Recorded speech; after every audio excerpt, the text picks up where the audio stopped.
భిక్షా పాత్రని వాళ్ళు మోస్తూ ఉన్నారు. దానిలో కొన్ని వందల ఆకారాలు మనుషులు కనిపిస్తూ ఉన్నారు. బుద్ధుని సందేశాన్ని భిక్షగా తీసుకోవటానికి దేవతలే వచ్చారు. అందులో అమరావతి శైలి బుద్ధుడు ప్రత్యేకత ఏమిటి? బుద్ధుడి పాదాలు ఉండడం అనేది ఒక ముఖ్య విషయంగా ఉంది. బుద్ధుడి సాకార రూపం అనేది చూసుకున్నా కూడా ఇక్కడ చాలా లలితంగా ఉంటుంది అమరావతి ఆర్ట్లో. ఈ బౌద్ధానికి సంబంధించిన క్షేత్రాలు మన తెలుగు రాష్ట్రాల్లో ఏవి చెప్పుకోవచ్చు? కొన్ని పేర్లు చెప్తారు. వైజాగ్ ఆ ప్రాంతాల్లో ఉన్నాయి, బొజ్జనకొండ, బావికొండ, ఉత్తరాంధ్రలో ఉన్నాయి, ఘంటసాల, గోలి. ఎటువంటి నిర్మాణాలు ఉండేవి, వాటి విస్తృతి ఏ రకాలు ఉండేవి, ఏమేమి ఊహించవచ్చు లేక తెలుసుకోవచ్చు? బుద్ధుడికి ముందు విహారాలు ఉన్నాయి. బుద్ధ భిక్కులు ఉండటానికి, నివసించడానికి, వాళ్ళ వసతి సౌకర్యాలకి, మన మనసుని బుద్ధిని పెంచుకోవటానికి, వికసింప చేసుకోవటము, సమాజానికి ఉపయోగపడే పనులు ఏమైనా చేయటమా లాంటివి ఉన్నప్పుడు ఆ విహారాలు అవి ఉండేవి. బుద్ధుడి చరిత్రకు సంబంధించిన శిల్పాలు అవి ఉంటాయి. చుట్టూ ఒక ప్రదక్షిణ చేసేసరికి మనలో కొంత మార్పు ఉంటుంది, కొన్ని విషయాలు తెలుస్తాయి. కాబట్టి నాగార్జునకొండ లోయలో తవ్వకాలు జరిగినప్పుడు ఒక పెద్ద నగరమే కనిపించింది కదా, చాలా పెద్ద నగరం. అందులోంచి కొన్ని మాత్రమే రక్షించి పైన మళ్ళీ నిర్మించగలిగారు. యాంఫీ థియేటర్ అనేది అంటాము, అంటే ఇలా మెట్ల ఆకారంలో మనుషులు కూర్చోవడానికి ఉంటుంది ఎత్తుగా. అందులో ఏం చేసేవాళ్ళు? నాటకాలు వేసేవల్ల, లేకపోతే పాటలు ప్రదర్శనలు చేసేవల్ల, లేక పొట్టేళ్ల పోటీలు పెట్టేవల్ల, ఇది తెలియట్లేదు. కానీ అది మొత్తానికి ఒక నాగార్జున సాగర్ అనేది నిర్మాణం జరగకపోతే అవన్నీ వెలుగులోకి వచ్చేవి కావు అంత వేగంగా. నైట్ అండ్ డే ఎక్స్కవేషన్స్ జరిగి అట్లా వచ్చేవి కావు. జాగ్రత్తగా చెక్కిన, సుకుమారంగా చెక్కిన ఫలకాలు ఇవి. ఒక ఫలకాన్ని చూస్తే ఏమిటి అర్థమవుతుంది స్తూపం రూపం గురించింది? బేలూరులో చెనకేశ్వర స్వామి ఆలయం ఉన్నది, అమరశిల్పి జక్కన్న రూపొందించాడు అని.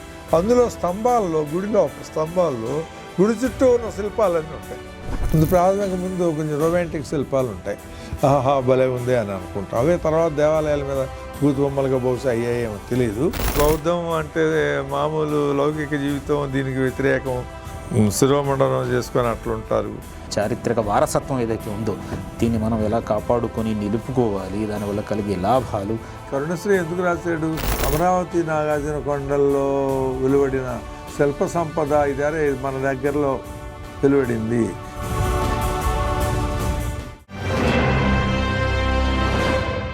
కృష్ణమూర్తి గారు నమస్కారం. నమస్కారం అండి. మీరు జర్నలిస్టుగా మన తెలుగు ప్రజలందరికీ ఎంతో పరిచయం. కృష్ణమూర్తి గారు, మీ పుస్తకంలో చాలా వివరంగా మీరు పరిశీలించిన శిల్పాల్లో లేక ఫలకాల్లో, అమరావతి ఫలకాల్లో బుద్ధుని మహాభిక్షా పాత్ర అనే ఒక గుండ్రని ఫలకం, దానిలో కొన్ని వందల ఆకారాలు మనుషులు కనిపిస్తూ ఉన్నారు. అనేక భంగిమల్లో ఒక పెద్ద భిక్షా పాత్రని వాళ్ళు మోస్తూ ఉన్నారు. అదేదో చాలా బరువైన పెద్ద వస్తువు విషయంలాగా. అదే బౌద్ధంలో భిక్షాటన చేయడం ఒక ముఖ్యమైన విషయం. మన దేశంలో ఉన్న అనేక భిక్షాటన పద్ధతులు, ఆచారాలు, వృత్తులు ఏవైతే ఉన్నాయో వాటన్నిటికీ ఆధారం అసలు ఆ బౌద్ధంలో భిక్షకు, అంటే బౌద్ధ భిక్షు అనేవాడు, సన్యాసి అనేవాడు భిక్ష మీద బతకాలి. అతనికి భిక్ష ఇవ్వడం అనేది సంసారుల కర్తవ్యము. దానికి అతనికి ఆధారం కల్పించినందువల్ల అతను ఇచ్చే జ్ఞానము, అతను ఇచ్చే బోధ ఏదైతే ఉందో ఇది సమాజానికి, వ్యక్తులకు, కుటుంబాలకు, అందరికీ, సంఘానికి మంచిది అన్న ఇదంతా ఉంది కదా. ఈ చరిత్ర అంతా, ఈ వ్యవహారం అంతా ఉంది. ఈ శిల్పంలో అసలు ఏమిటి జరుగుతుంది? బుద్ధుడు స్వయంగా తను భిక్షాపాత్ర తీసుకొని గ్రామాల్లోకి వెళ్ళేవాడు. అంటే గ్రామాలకు మరీ దూరం కాకుండా, అక్కడ కూడా మధ్య మార్గమే, కారాడోల్లో కాదు, గ్రామంలో కాదు,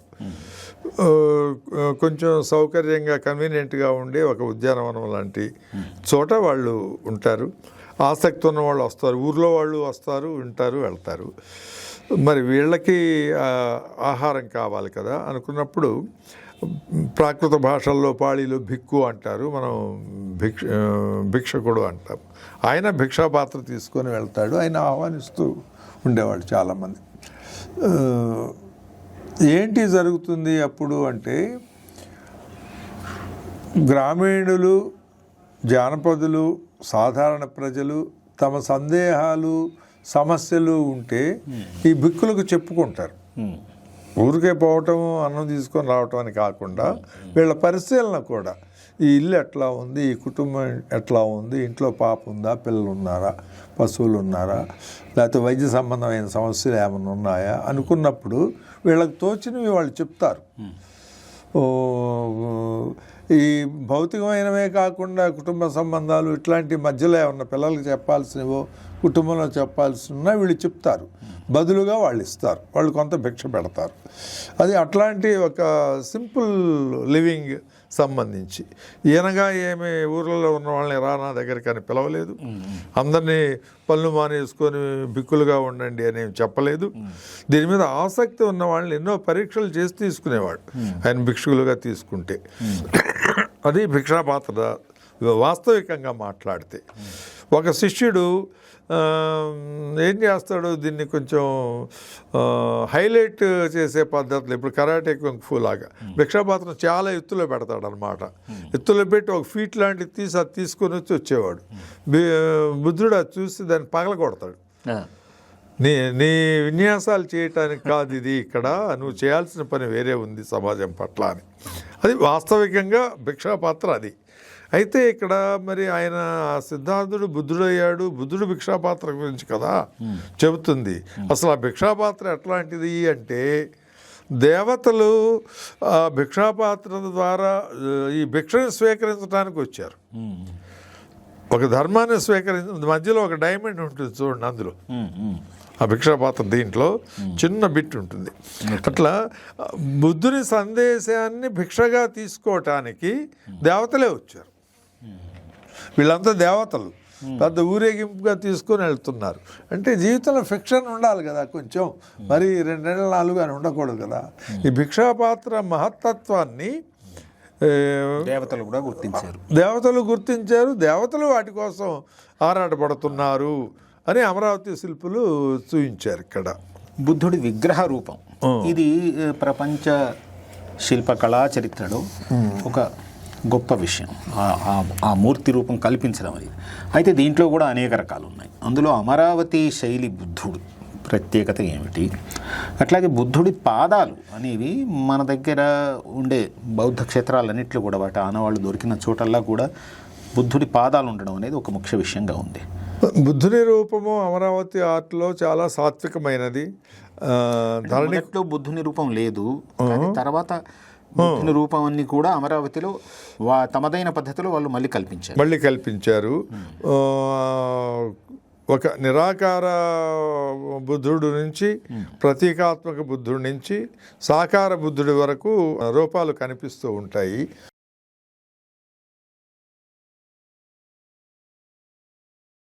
బుద్ధుడి సాకార రూపము అనేది చూసుకున్నా కూడా ఇక్కడ చాలా లలితంగా ఉంటుంది అమరావతి ఆర్ట్లో.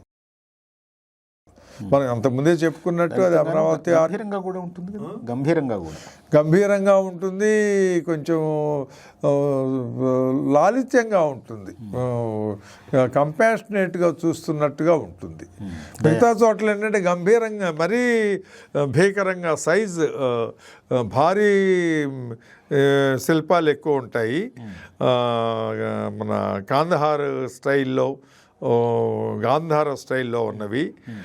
అమరావతి అట్లా కాదు, చాలా బుద్ధుడి అందం వైపు మనం అక్కడ ఆకర్షించబడతాము. కానీ ఇక్కడ బుద్ధుడిలోని అందం కంటే కూడా గౌరవము, ఆరాధన కలిగేటట్టుగా ఉంటుంది అమరావతి శిల్పం. ఆరాధన అనటం సబబు, ఆరాధనాత్మకంగా ఉంటుంది. అంటే ముంగుర్లు కూడా ఉండ చుట్టుకున్నట్టుగా ఉంటాయి అమరావతి ఆర్ట్లో. గాంధహార్ ఇట్లాంటి వాటిలోనేమో కొంచెం పాయలుగా ఉన్నట్టుగా ఉంటాయి. కంపాషనేట్గా ఉంటుంది బుద్ధుడి రూపం. సైజులో చిన్నదిగా ఉన్నప్పటికి కూడా కొన్ని ఉన్నాయి, అంటే 8 అడుగులు, 9 అడుగులు, 10 అడుగులు అట్లాంటివి కూడా ఉన్నాయి. ఎక్కువగా ఫలకాల మీద ఉన్నాయి కాబట్టి అవి చూడగానే ఒక ఆరాధన కలిగేటట్టుగా ఉంటుంది బుద్ధుడి రూపం. ఇప్పుడు ప్లస్ పాదాలు అన్నారు.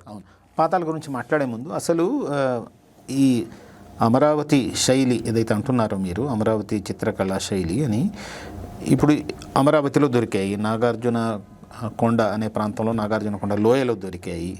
ఇంకెక్కడెక్కడ ఉన్నాయి ఈ దీనితో సంబంధం ఉన్న క్షేత్రాలు? ఇదే తీరులో ఈ బౌద్ధానికి సంబంధించిన క్షేత్రాలు మన తెలుగు రాష్ట్రాల్లో ఏవేవి చెప్పుకోవచ్చు? కొన్ని పేర్లు చెప్తారు. తెలుగు రాష్ట్రాల్లో మనం ఆ తర్వాత అంటే ఇది ఇప్పుడు నాగార్జున కొండ అనేది ఉమ్మడి సంపద, ఆ లోయ అనేది ఉమ్మడి సంపద, అవిభాజ్యం ఒక రకంగా. నాది నీది అనడానికి వీళ్ళేంది. ఈ సరిహద్దులు ఇప్పటి వరకు ఉన్నది. తర్వాత మనకి శ్రీ వైజాగ్ ఆ ప్రాంతాల్లో ఉన్నాయి, బొజ్జనకొండ, బావికొండ, ఉత్తరాంధ్రలో ఉన్నాయి, ఘంటసాల, గోలి, మన ఫణిగిరి తెలంగాణలో ఉన్నది, నేలకొండపల్లి, ఇక్కడ కొండాపూరు హైదరాబాద్కి చాలా దగ్గరలో ఉన్నది. ఇవన్నీ తర్వాత బయటపడుతున్నాయి. ఇక ముందు కూడా ఎన్నో బయటపడతాయి. ఇక ముందు బయటపడ్డా కూడా ఇవి దక్షిణ భారతదేశంలో ప్రత్యేకంగా తెలంగాణ, ఆంధ్రప్రదేశ్లో వెలుగులోకి వచ్చిన శిల్పాలు ఇవి. అమరావతి స్కూల్కి చెందినవి. అదే చిన్న పెద్ద రూపాలు చాలా ఊర్లలో కనిపిస్తూ ఉన్నాయి. వాటన్నిటినీ ప్రిజర్వ్ చేసుకోవాలి. ఇక్కడ వీటన్నిటి మధ్య సంబంధం ఏమిటి, విస్తృతి ఏమిటి, దీని గురించిన అధ్యయనాలు కూడా బాగా జరగాలి. ఇంకా బుద్ధుడి పాదాలు అన్నారు ఇందాక. ప్రత్యేకత అనుకున్నప్పుడు జనరల్గా ఒక బరువైన వస్తువు పెడితే గుంత పడుతుంది కదా, కాన్క్లేవ్ కాన్వెక్స్ అన్నట్టుగా. బుద్ధుడు నడిచి వెళ్ళిన చోటు అని చూపించామనుకోండి ఈ బుద్ధుడి పాదాలని, అక్కడ గుంతగా ఉండాలి వాస్తవంగా, గుంట పడుతుంది. కానీ ఇక్కడ ఉబ్బెత్తుగా ఉంటాయి కదా. సో ఆయన కొంచెం నేలకి 2 అడుగులు ఎత్తు నడుస్తాడు అన్నట్టుగా ఉంటాయి. ఎవరో నేల మీద నడవట్లేదు అంటారే, అంటే ఉన్నతుడు అని చెప్పడానికి బుద్ధుడి పాదాలని ఒక సమతల ప్రదేశానికి కొంచెం ఎత్తుగా చూపిస్తారు. ఇక్కడ చాలా చోట్ల లోతట్టుగా ఉంటాయి పాదాలు, ఈవెన్ బుద్ధుడు అయినా అట్లాగైనా. సో హిందూ ధర్మం కూడా బౌద్ధాన్ని స్వీకరించింది. అంటే ఈ రోజు నుంచి, ఈ క్షణం నుంచి కాకుండా క్రమేణా జరుగుతూ ఉంటుంది. ఇది బౌద్ధం కొంత క్షీణిస్తూ ఉంది. అందులో ఉన్న మంచిని కొంచెం ఇంకో విధానంలో జీవించేవాళ్ళు తీసుకున్నారు. ఈ బుద్ధుడి పాదాలు అట్లా వచ్చినవి. ముఖ్యంగా శ్రీ వైష్ణవంలో పాదాలను ఇలా పెట్టడం అనేది ఏమిటి, ప్రతీకాత్మకంగా దేని సూచిస్తుందని అనుకోవచ్చు? పాదాలు అంటే అతను నడిచిన మార్గం, అతని మార్గం అని వాస్తవంగా. అది ఎట్లా వచ్చిందంటే ఆ కాళ్ళకి దండం పెట్టుకుంటే చాలు కోరికలన్నీ తీరిపోతాయి, అవి సహజం కూడా మామూలుగా. కానీ ఇంకొంచెం అట్లా మొదలైనా కూడా ఆ తర్వాత పాదాల విశిష్టతని తెలుసుకున్నప్పుడు కొంచెం ఆ దారిలో వెళ్ళటానికి అవకాశం ఉంటుంది. అమరావతి అనగానే అమరావతి స్తూపం అన్న మాట తలంపులోకి వస్తుంది. కానీ స్తూపం ఒకటే ఉండేదా? ఎటువంటి నిర్మాణాలు ఈ బౌద్ధ మత పద్ధతిలో నిర్మించేవాళ్ళు? అదే కాలంలో ఇవే కాకుండా ఇప్పుడు రాజులు ఉండేవాళ్ళు, నగరాలు పట్టణాలు ఉండేవాళ్ళు, వ్యాపారస్తులు ఉండేవాళ్ళు. ఆ భవనాల ఆనవాళ్ళు కూడా చాలా నాగార్జున కొండలో దొరికినట్టున్నాయి కదండి. కనీసం చూశారు. అందులో కొన్నిటిని మళ్ళీ బయట పైకి తెచ్చి నిర్మించారు, కొన్ని నిర్మించారు. మొత్తం మీద ఎటువంటి నిర్మాణాలు ఉండేవి, వాటి విస్తృతి ఏ రకాలు ఉండేవి, వాటి నుంచి మనం వాళ్ళ శిల్పకళ గురించి కానీ, వాళ్ళ వాస్తుకళ గురించి కానీ, అప్పటి సామాజిక సంవిధానాల గురించి కానీ ఏమేమి ఊహించవచ్చు లేక తెలుసుకోవచ్చు? స్తూపాలు, విహారాలు, చైత్యాలు ఇట్లాగా వస్తూ ఉంటాయి. అందులో కొంచెం కన్ఫ్యూజన్ వస్తుంటుంది. బుద్ధుడు ఉన్నప్పుడు కూడా విహారాలు ఉన్నాయి, బీహార్ అంటాము. అది బుద్ధుడు విహరించిన ప్రాంతం, నడయాడిన ప్రాంతం.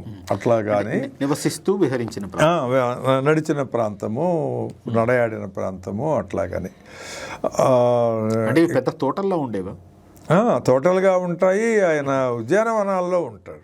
ఆయన ఎప్పుడు ఉన్నది ఉద్యానవనాల్లోనే. జంకల వనం అని, వెదురు వనం అని, అందమైన చోట్లు అట్లాంటి ఆ తోటల పేర్లు మనం ఇక్కడ కూడా మహావీర్ పార్కులు అవి పెట్టాం కదా హైదరాబాద్లో. అట్లాగా ఆ ఉద్యానవనాలు అట్లుండేవారు.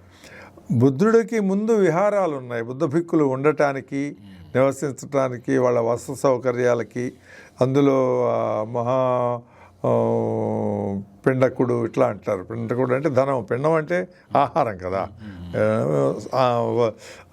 సౌకర్యాలు సమకూర్చేవాడు, వర్తకులు వాళ్ళు కొంతమంది చేసేవాళ్ళు, కొంతమంది రాజులు అట్లా సమకూర్చేవాళ్ళు. దీని గురించిన ఇంటలెక్చువల్ డిస్కషన్స్ మన మనసుని బుద్ధిని పెంచుకోవటానికి వికసింప చేసుకోవటము, సమాజానికి ఉపయోగపడే పనులు ఏమైనా చేయటమా లాంటివి ఉన్నప్పుడు ఆ విహారాలు అవి ఉండేవి. కుశీనారాలో బుద్ధుడు భౌతికంగా కనిపించకుండా పోయిన తర్వాత ఆ తర్వాత ఏం చేయాలి అన్నప్పుడు తన శరీర ధాతువుల్ని ఎక్కడైనా ఉంచవచ్చు సింబాలిక్గా. ఇతడు ఇట్లా జీవించాడు, ఇతను ఇట్లా చెప్పాడు అని చెప్పి అనటానికి ఆయన పర్మిషన్ ఇచ్చాడు కూడా బౌద్ధ సాహిత్యం ద్వారా. అట్లా ఆయన అవశేషాలతోటి వాటిని మళ్ళీ ఇంకొన్నిటిలో కలిపి జరుగుతుంటుంది కదా. హోమియోపతిలో పొటెన్సీ ఇచ్చిన రీతిలో ఎన్ని ఇచ్చారో తెలియదు కానీ చాలా చోట్ల చెప్తూ ఉంటారు. మన ధరణికోట నాగార్జున కొండలో అవశేషాలు ఉన్నవి. వాటిని స్థాపించి దాని మీద లోపట వాటితో పాటు వజ్రము, బంగారము అట్లాంటివన్నీ పెట్టి స్తూపాన్ని దాని మీద ఒక స్తూపాన్ని నిర్మిస్తారు. అది స్తూపము. దాన్ని అది మనకి చైతన్యాన్ని ఇస్తుంది కాబట్టి చైత్యం అని కూడా అంటారు. పెద్ద స్తూపాలు చాలా 90 అడుగుల పైన ఇట్లా కొలతలు అన్నీ ఇచ్చాను కదా, గజమాల ఇవన్నీ ఉంటాయని. చాలా పెద్దది, అర్ధగోళాకృతిలో ఉంటుంది. ఇది బుడగా జీవితం అన్నట్టు సూచిస్తుంది అనేది కూడా బౌద్ధ సాహిత్యంలో ఉన్నది. అది సందర్శించినప్పుడు మనకి ఏంటిగా అనిపిస్తుంది, ఒక చైతన్యం కలుగుతుంది జీవితం పట్ల. సో అట్లా చైత్యము అనే పేరు వచ్చింది. చైత్యంలో ఏమేమి ఉంటాయి అక్కడ? చైత్యం అంటే కుంభాకారమైన పెద్ద అట్లాగా ఉంటుంది. ఎంట్రెన్స్ అట్లా ఉంటుంది. మెట్ల మించి ఇట్లా చుట్టూ ఒక ప్రదక్షిణ చేస్తున్నప్పుడు ఈ కాంపౌండ్ లాగా అమెరికాలో ఉంటాయి కదా, వాటిని ఇంకా ఇప్పటికీ మోడర్న్గా చాలామంది పాటిస్తున్నారు. బుద్ధుడి చరిత్రకు సంబంధించిన శిల్పాలు అవి ఉంటాయి. చుట్టూ ఒక ప్రదక్షిణ చేసేసరికి మనలో కొంత మార్పు ఉంటుంది, కొన్ని విషయాలు తెలుస్తాయి. కాబట్టి స్తూపం చుట్టూ ఒక ప్రదక్షిణ మార్గము అట్లాగా ఉంటుంది. రెండు వైపులా లేక ఒక వైపున శిల్పాలు ఉంటాయి, చుట్టూ అలంకరణలు ఉంటాయి. దానిపైన పెద్ద పెద్ద గజమాలు వేస్తారు. మనం ఇందులో చూపించాం కూడా. ఒక మనిషి ఎత్తు ఉంటాయి ఒక్కోటి. బుద్ధుని జీవితం కావచ్చు, బౌద్ధ జాతక కథలు కావచ్చు, బౌద్ధ తత్వం కావచ్చు, ఇవన్నీ ఇవన్నీ ఉంటాయి. అమరావతి శిల్పులేం కొంచెం ప్రకృతి దృశ్యాలు కూడా పెట్టారు, సామాజిక దృశ్యాలు పెట్టారు. అవి నిలువెత్తు దండలు అనటానికి ఒక్కోటి ఇట్లా మోసుకుంటూ వెళ్తారు. అవి స్తూపం చుట్టూ ఉంటాయి. సో స్తూపము చైత్యము ఒకటే. విహారాలేమో విశ్రాంతి తీసుకునే ప్రాంతాలు. సింహళ విహారము అని ఒకటి ఉంది మనకి నాగార్జున కొండలో, శ్రీపర్వతంలో, అట్లనే ధరణికోటలో కూడా ఉంది. సింహళ దేశం నుంచి వచ్చిన వాళ్ళు విశ్రాంతి తీసుకోవటానికి లేదా ధ్యానం చేసుకోవటానికి ఒక విహారాన్ని కట్టారు. అట్లాగే అందులో ఆర్యదేవుడు లాంటి వాళ్ళు కూడా వస్తారు. నాగార్జునకొండ లోయలో తవ్వకాలు జరిగినప్పుడు ఒక పెద్ద నగరమే కనిపించింది కదా, చాలా పెద్ద నగరం. అందులోంచి కొన్ని మాత్రమే రక్షించి పైన మళ్ళీ నిర్మించగలిగారు. అందులో ఒకటి నది పక్కన ఉండే ఒక రేవు లాంటిది, దాన్ని కూడా పునర్నిర్మించారు. కింద అది నాటకాలు వేసేదో లేక యాంఫీ థియేటర్ అనేది అంటాము. అంటే ఇలా మెట్ల ఆకారంలో మనుషులు కూర్చోవడానికి ఉంటుంది, ఎత్తుగా మైదానం లాగా ప్రదేశం ఉంది. అందులో ఏం చేసేవారు? నాటకాలు వేసేవల్ల, లేకపోతే పాటలు ప్రదర్శనలు చేసేవల్ల, లేక పొట్టేళ్ల పోటీలు పెట్టేవల్ల, ఇది తెలియట్లేదు. కానీ అది మొత్తానికి ఒక థియేటర్ లాంటిది ఉంది అక్కడ, యాంఫీ థియేటర్ అంటారు కదండి. ఈ నిర్మాణాల్లో కూడా గొప్ప కౌశల్యం ఉంది కదా. అవునండి. ఇది అనుపు అనే ప్రాంతంలో ఉన్నది. కృష్ణానదికి యువతల ఇప్పుడు పల్నాడు బార్డర్లో ఉంది. అంటే కింది నుంచి తెచ్చి పైన నిర్మించిన యాంఫీ థియేటర్.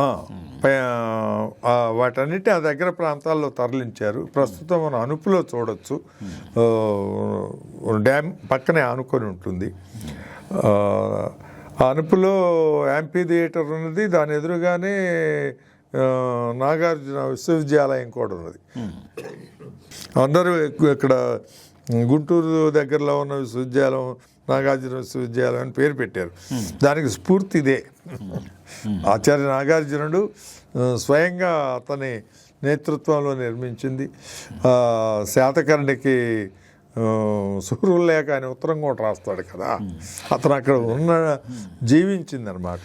ఎన్నో కట్టడాలు కింద నాగార్జున సాగర్ కట్టడం వల్ల ఏర్పడిన చెరువులు మునిగిపోయాయి ఇంకా శాశ్వతంగా, కానీ కొన్నిటిని ఒక రకంగా మంచిదే, ఒక రకంగా విచారకరమే అనిపిస్తుంది. నాగార్జున సాగర్ అనేది నిర్మాణం జరగకపోతే అవన్నీ వెలుగులోకి వచ్చేవి కావు అంత వేగంగా. నైట్ అండ్ డే ఎక్స్కవేషన్స్ జరిగి అట్లా వచ్చేవి కావు.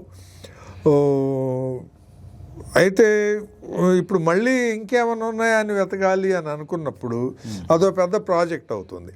మనకు చాలా చోట్ల పురావస్తవకాలు జరగని ప్రాంతాలు చాలా ఉన్నాయి. ప్రభుత్వపు పరిమితులు కానీ ఇంకోటి వాళ్ళ కారణాలు వాళ్ళకు ఉంటాయి. ఇక్కడ అంత బాగా జరిగాయి, అంత మటుకు సంతోషం ఒక రకంగా. సరే, అమరావతి స్తూపం విషయానికి వస్తే ఇప్పుడు స్తూపం ఒక దిబ్బలాగా దొరికింది. స్తూపం ఆకారం ఎలా ఉండేదని ఊహించి అమరావతి మ్యూజియంలో కూడా ఒకటి కట్టారు. ఇప్పుడు నాగార్జున సాగర్ దగ్గర బుద్ధవనం అనే దాంట్లో అమరావతి స్తూపాన్ని పోలుండేది ఒక పెద్ద నిర్మాణం, చాలా గొప్పగా చేశారు. ఇవన్నీ ఉన్నాయి, కానీ అక్కడ దాని మీద ఉన్న ఫలకాలు ఎన్నింటి మీద కూడా స్తూపం రూపం ఉంది. ఆ ఫలకాలు చాలా దొరికాయి. చిన్న ఫలకమే అయినా దాంట్లో ఆ స్తూపాన్ని అంటే ఆ స్తూపాన్ని మళ్ళీ మనం చూస్తున్నట్టుగా, స్తూపాన్ని చూస్తున్నట్టుగా స్తూప ఫలకాలన్నీ స్తూపం మీద ఉన్నాయి. ఇప్పుడు చాలా ఎన్నో వివరాలతో చాలా జాగ్రత్తగా చెక్కిన, సుకుమారంగా చెక్కిన ఫలకాలు ఇవి. ఒక ఫలకాన్ని చూస్తే ఏమిటి అర్థమవుతుంది స్తూపం రూపం గురించింది? అవి మినియేచర్ లాంటివి. ఒకవేళ ఆ శిల్పులు ముందే ఊహించారా అని అనిపిస్తుంది. ఏ కారణం వల్లైనా, ఏ ప్రకృతి విపత్తులో ఏదో వచ్చి ఏదన్నా జరిగినా కూడా ఈ స్తూపం ఆకృతి అనేది తెలవాలి భవిష్యత్ తరాలకి. ప్రతి భక్తుడు కూడా అక్కడ వెళ్ళే వాళ్ళు ప్రతివాడి హృదయంలో ఈ మహాస్తూపం అనే దూరం నుంచి కనిపిస్తూ ఉన్నా ఆ స్తూపం రూపం నిలవాలి అన్నట్టుగా, దానికి ప్రాముఖ్యం ఉందన్నట్టుగా తన కళ్ళెదురుగా పూర్తి ఆకృతి కనపడుతుంది ఒక చిన్న రూపంలో చూపించడం వల్ల. ఈ చిత్రకారులు నమోదు చేసిన స్తూపము ఒక రకంగా దాంట్లో వివరాలు ఎక్కువగా ఉన్నాయి.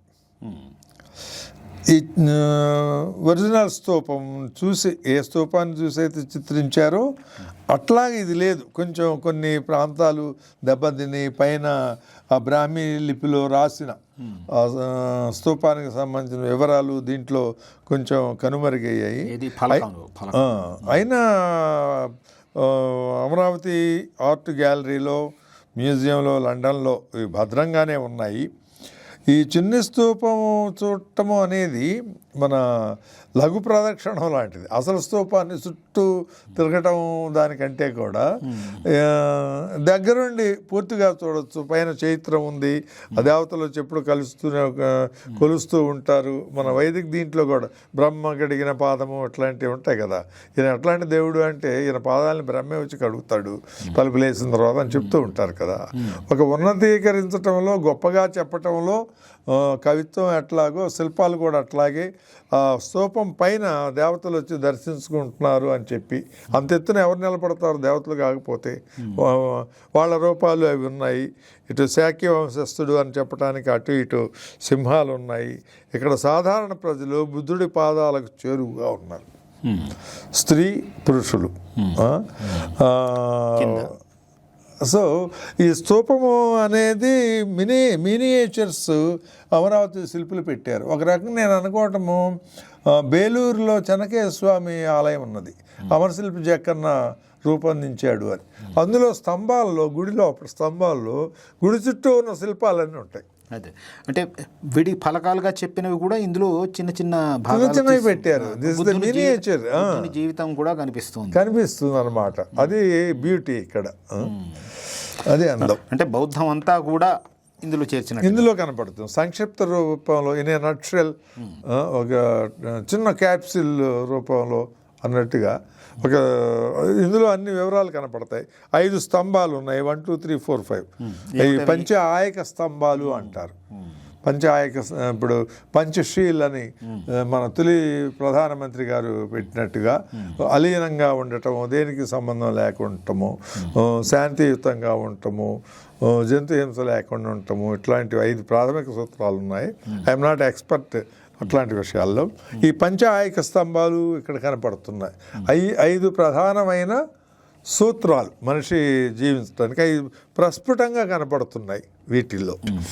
ఈ స్తూపాల మీద ఉన్న దండలు కొంచెం క్లోజప్గా చూస్తే అంటే ఈ చిన్ని స్తూపం బొమ్మలో డ్రాయింగ్లో కూడా ఉన్నాయి. స్తూపం చుట్టూ పూలదండలు అలంకరించినట్టుగా ఆయక స్తంభాల పైన ఒక డిజైన్ కనపడుద్ది. అదేమిటి అంటే ఇన్ డీటెయిల్ దీంట్లో చూపించాను ఈ శిల్పం ద్వారా. దాదాపు నిలువెత్తున్నాయి.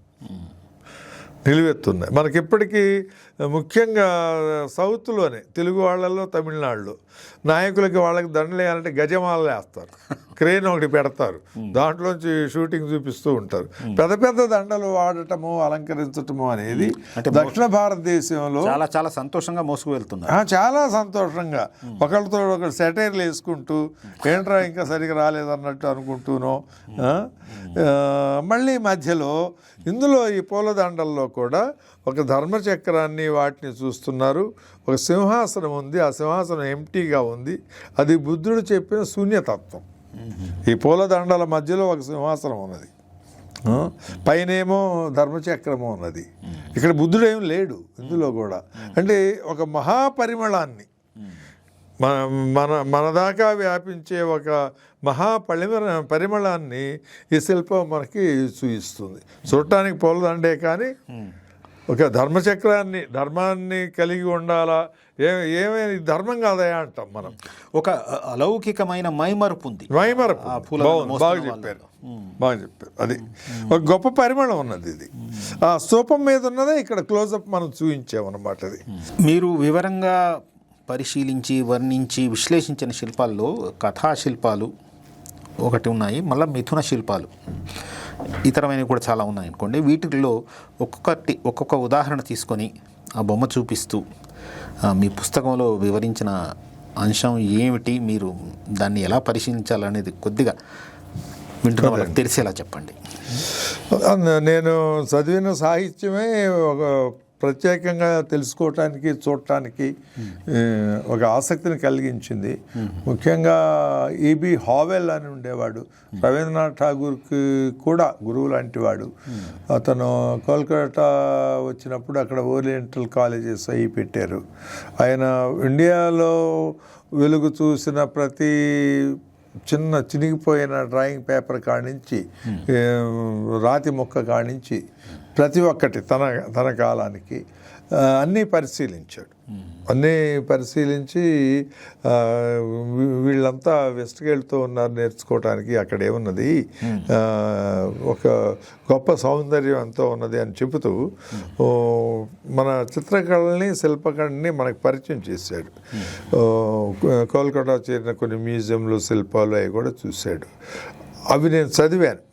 అప్రిసియేషన్ ఆఫ్ ఇండియన్ ఆర్ట్ వాటిలో చూసింది. వాటి ఆధారంగా ఇక్కడ చూసిన శిల్పాల ఆధారంగా ఇందులో మన Amaravati art school of art Nagarjuna ఉన్న వీటిలో శిల్పాలని ఒక ఫ్రేమ్ వెంబటి ఫ్రేమ్ లాగా చూపిస్తూ ఉంటారు. అంటే శిల్పాలను చూస్తుంటే ఒక కథ కనపడుతుంటుంది, దానికి ఒక ఎంట్రీ ఉంటుంది, అట్లాంటివి చూపిస్తారు. ముందు కొంచెం రొమాంటిక్ శిల్పాలు ఉంటాయి, ఆహా భలే ఉంది అని అనుకుంటాం. అవే తర్వాత దేవాలయాల మీద భూత బొమ్మలుగా బహుశా అయ్యాయేమో తెలియదు. ఆ తర్వాత బుద్ధుడి జీవితంలో ఒక ఘట్టాన్ని వాటిని చూపిస్తారు. ముందు చాలా ఒక తామసంగా లేకపోతే కాముకంగా ఉన్నవాళ్ళు చివరికి సాత్వికంగా అవుతున్నట్టు చివరి ఫ్రేమ్లో మళ్ళీ చూపిస్తారు. అంటే ఒక ప్యానల్ 5-6 బొమ్మలు ఉంటాయి. ఒకటి అట్రాక్ట్ చేస్తుంది, ఇప్పుడు టీజర్లు ట్రైలర్లు అన్నట్టు అనుకోవచ్చు మనం. అట్రాక్ట్ చేస్తుంది, ఇదేంటి అని వెళ్తాము, కొంచెం వెళ్తుంటే అందులో కథ తెలుస్తుంది. తర్వాత రిలాక్స్డ్గా చాలా సంతోషంగా అనిపిస్తుంది. అందులో అట్లా అనుకునేవి ప్లేట్స్ అవి ఇచ్చాను, మిథున శిల్పాలు అవి ఇచ్చాను పరిచయం చేయటానికి. నేను ఇందులో ఒకటి భయహరము మనోహరము అని ఒక చాప్టర్ గురించి సరదాగా అనుకుందాం. అందులో ఒక ప్లేట్ ఉంటుంది. మనం శత్రువులు ఎక్కడో అనుకుంటాం కానీ అన్ని చోట్ల ఉంటారు.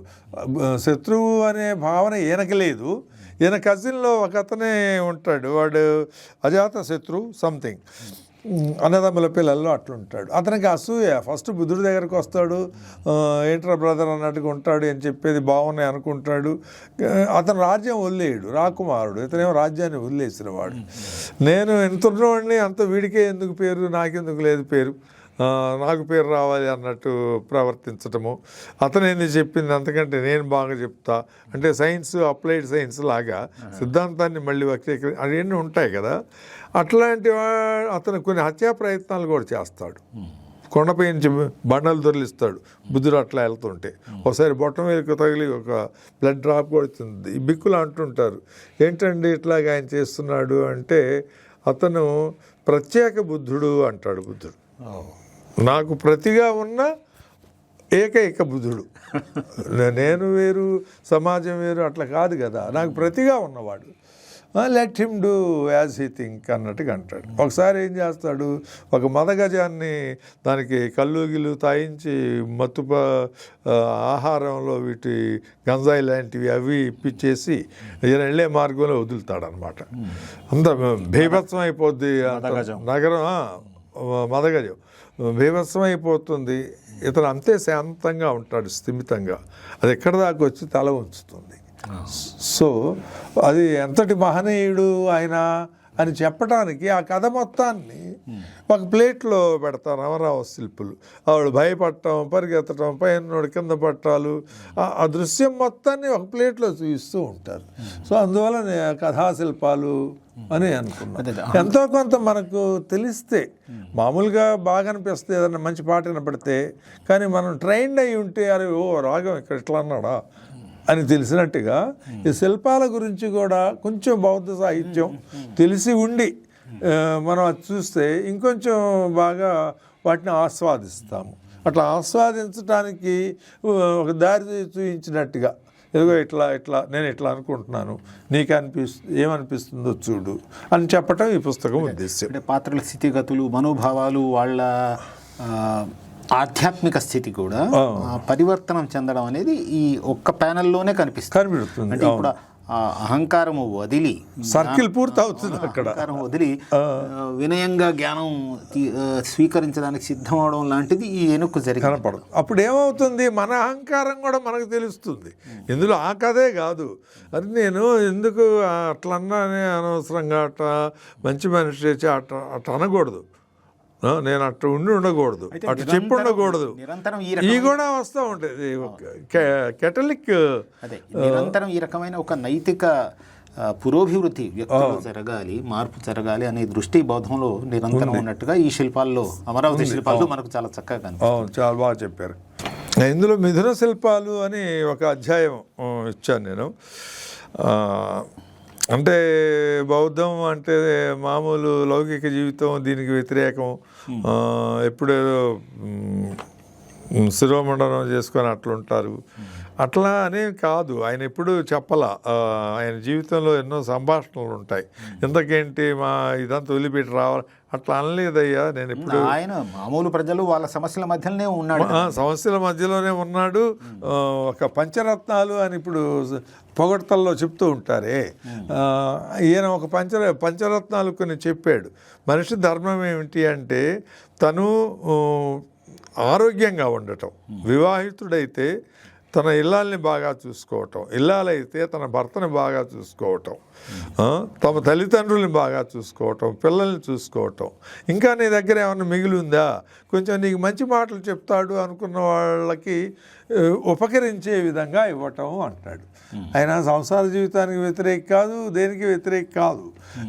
అంటే అది తొలగించటం కూడా, అంటే సాహిత్యంలో ఉన్న ముచ్చట్లని చెప్పటం అవసరం అని ఒక చాప్టర్ మిథున శిల్పాలు అని పెట్టాను.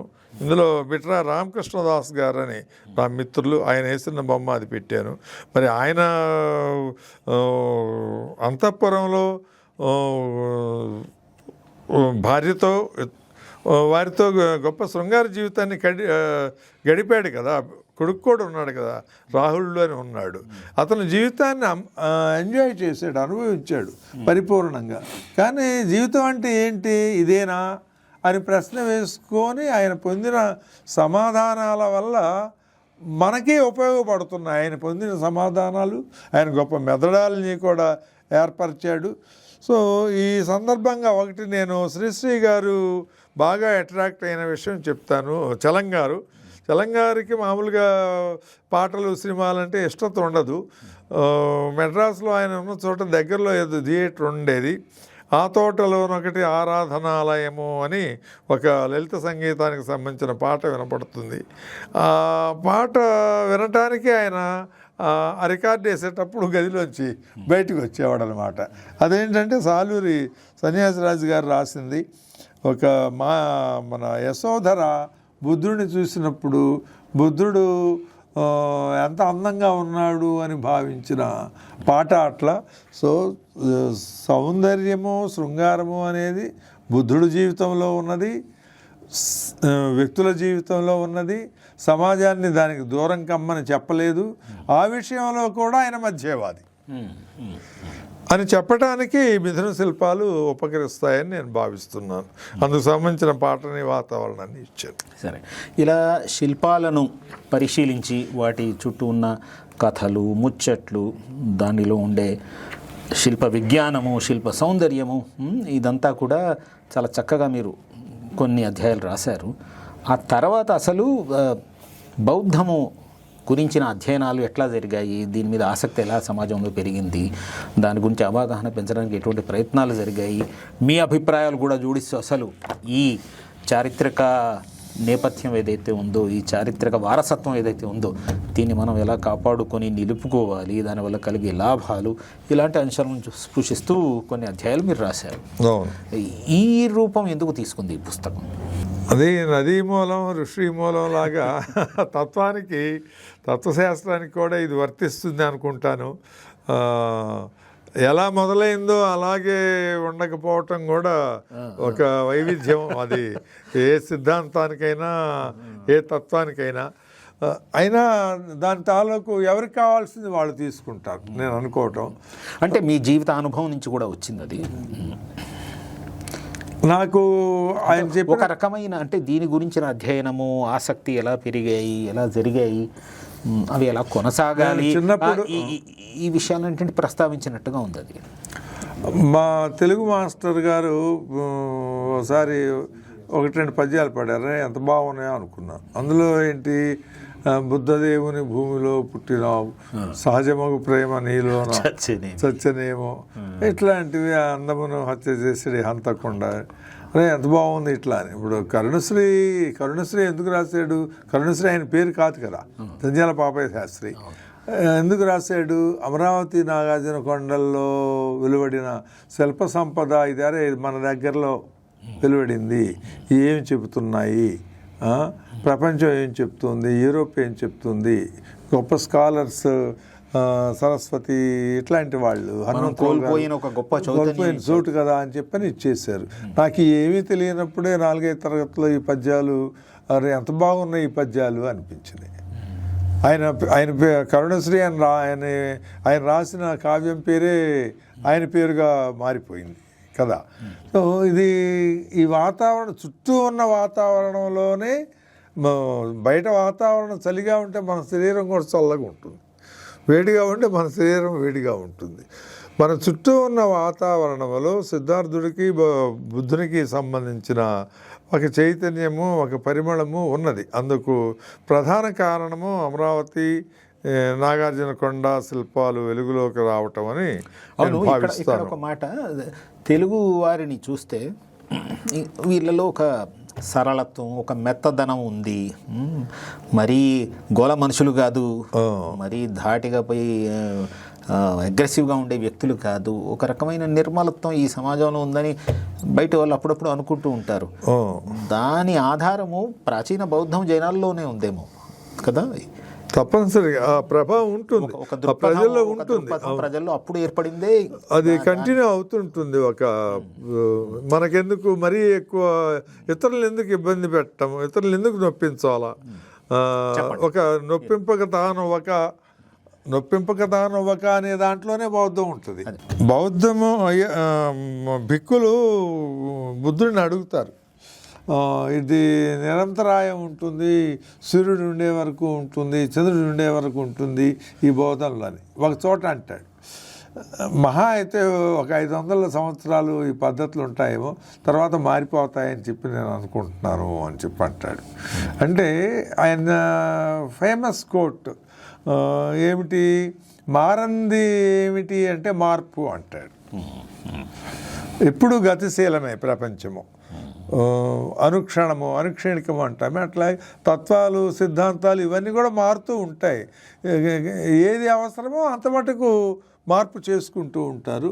నేను చెప్తున్నవి కూడా యథాతథంగా పాటించాలి అని కూడా నేను అనుకోవటం లేదు.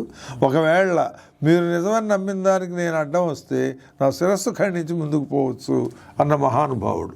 ఈ ప్రకటన అంటే ఇంత స్పష్టంగా ఏ మతము, ఏ రాజకీయ విశ్వాసాలు వాళ్ళు చెప్పలా.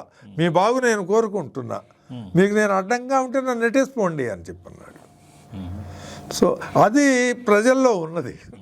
అది ఆ మార్పులు చేసుకుంటారు, అడ్జస్ట్మెంట్స్ చేసుకుంటారు.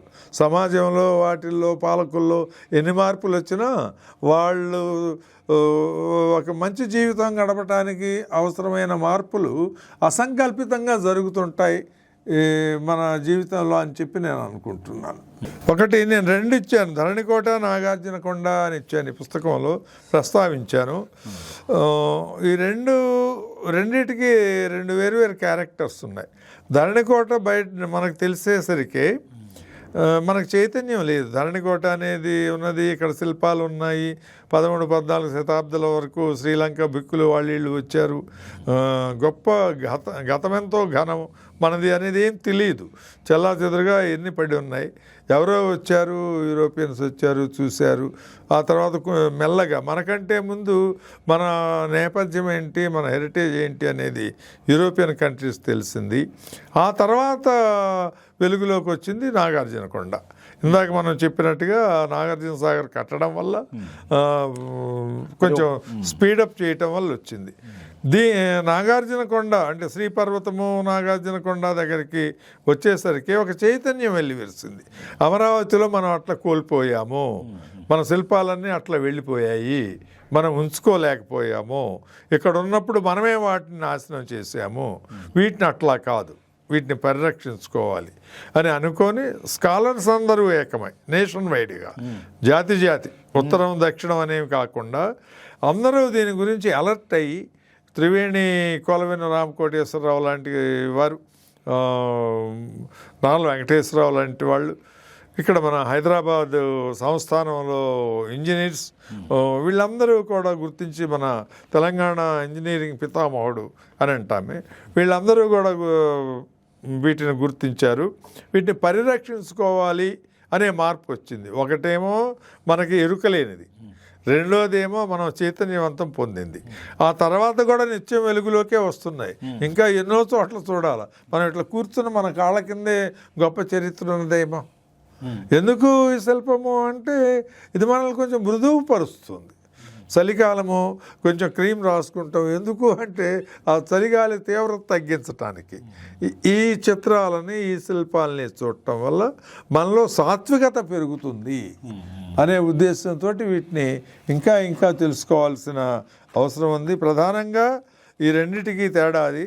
చాలామంది ఏమనుకుంటున్నారు, మన ఇంటాక్ట్ అనే సంస్థ ఉంది దేశవ్యాప్తంగా,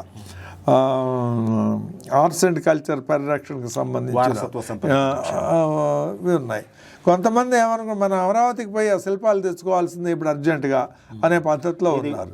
వేరు మ్యూజియంలో ఉన్నాయి, తెచ్చుకోవాలి అని. దానికోసం పర్యటనలు, దానికోసం ఫీల్డ్ ట్రిప్పులు, డబ్బులు కూడా బాగానే ఖర్చు పెడుతున్నారు, మంచిదే. ఇప్పుడు ఇంతకీ ఈ అమరావతి శిల్పం అంటే ఏంటి అనేది మనం తెలుసుకోకుండా, మన దగ్గర ఏమున్నాయి, ఏవి ఎక్కడెక్కడ ఉన్నాయి, వాటిని ఎట్లా ప్రిజర్వ్ చేస్తున్నాము అనేది తెలుసుకోకుండా, ఆల్రెడీ మనకి ఉన్నవి నాగార్జునకొండ, మెడ్రాస్లో ఇట్లాంటి చోట్ల, విజయవాడలో కొన్ని ఉన్నాయి, మన హైదరాబాద్లో కొన్ని ఉన్నాయి అయ్యే శిల్పాలు. అవి చూడటానికి మనం మన పిల్లల్ని ప్రోత్సహిస్తున్నామా? అవి భద్రంగానే ఉన్నాయా?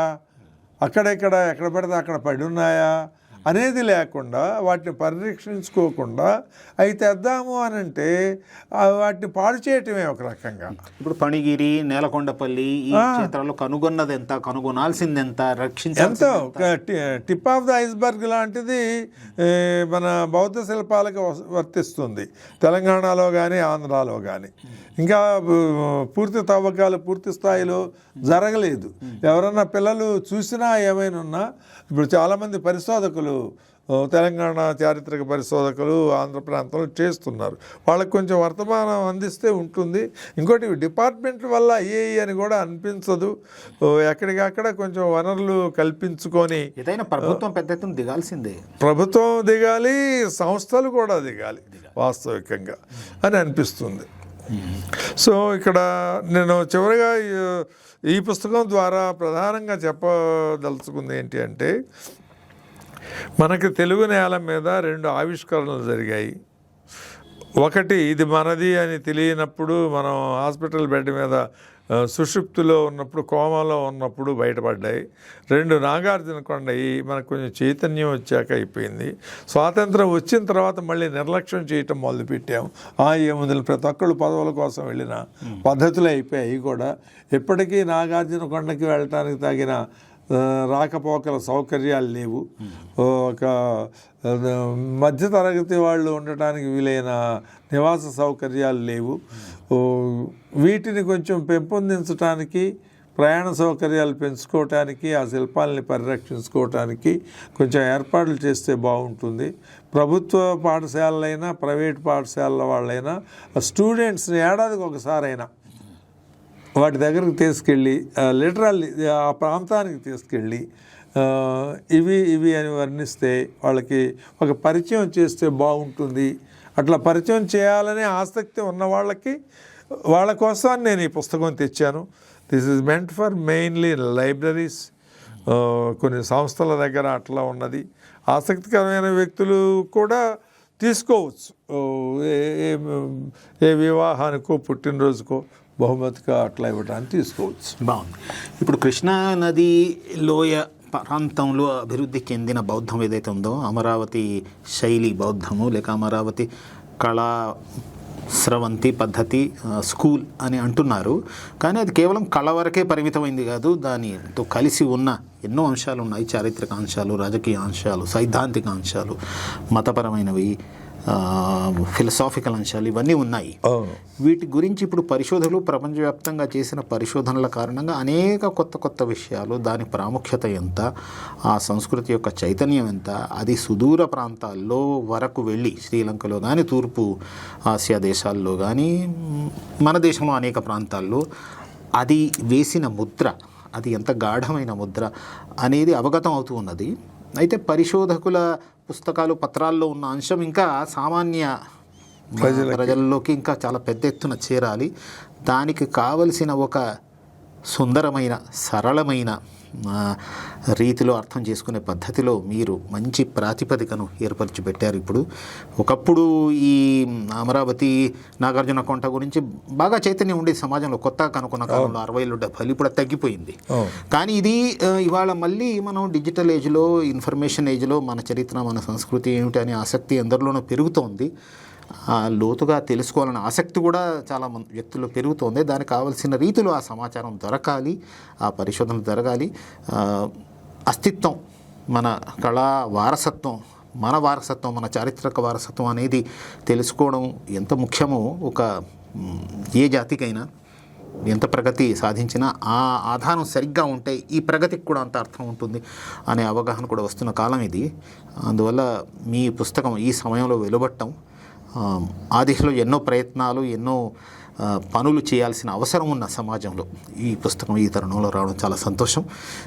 మీ కృషి, మీ ఆసక్తి, మీరు ఇంత మక్కువగా చేసిన ఈ పని సమాజం మీద అనుకున్నంత ప్రభావం చూపిస్తుందని ఆశిద్దాం. చాలా వివరంగా, చాలా చక్కగా ప్రేమగా మాట్లాడినందుకు ధన్యవాదాలు. చాలా సంతోషం. 3TV వారికి కూడా ధన్యవాదాలు.